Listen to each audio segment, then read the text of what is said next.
వాడుకునే సమస్య, వీధి లైట్ల సమస్య, డ్రైనేజీ సమస్య, స్ట్రీట్ రోడ్లు మురికి వాడలుగా చెత్త ఉన్నాయి. బాగా పారిశుద్ధ్య కార్మికుల సంఖ్యను ఎక్కువగా పెంచి ఊరి పరిశుభ్రతను పాటిస్తామని ఈ ప్రజలందరికీ నేను హామీ ఇస్తున్నాను. త్రాగునీరు మా మూతబడిన వాటర్ ప్లాంటును మళ్ళా తిరిగి రూపాయి లేకుండా ఫ్రీగా ఇస్తానని హామీ ఇస్తున్నాను. అలాగే వాడుకునే నీటికి ఎలాంటి కొరత లేకుండా ప్రతి చిన్న ఇల్లుకు దూరాన ఉన్న ఇల్లు కూడా మేము అక్కదాకా పైప్ లైన్ తీసి ప్రతి ఇంటింటికి నీటిని సరఫరా చేస్తాము. అలాగే పాఠశాలకు సంబంధించిన ప్రతి ఒక్క ఆడ ఉన్న అవసరాన్ని తెలుసుకొని మేము గుర్తించి అక్కడ మేము మా వంతు కృషిగా తోడ్పడతాము.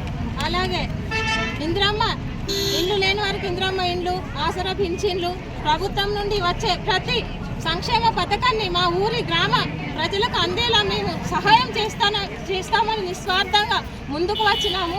ప్రజలందరి సహకారంతో మేము ఆశీర్వాదం ఉంటుందని మేము కోరుకుంటున్నాము.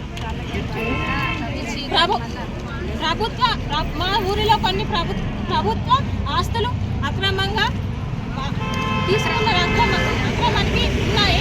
అవి గ్రామ పెద్దల సహకారంతో మేము ఒక ముందడుగు వేసి వాటిని మళ్ళా మా గ్రామానికి అందేలా చూస్తాము. గ్రామ ప్రజలందరికీ చెప్పు.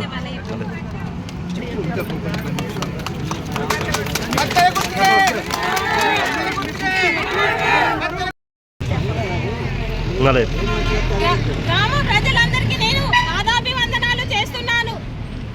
నేను కత్తెర గుర్తుకి ఓటేసి కత్తెర గుర్తుని బాజీ మెజారిటీతో గెలిపించండి. ఇది కత్తెర గుర్తు నా ఒక్కదాని గెలుపుగా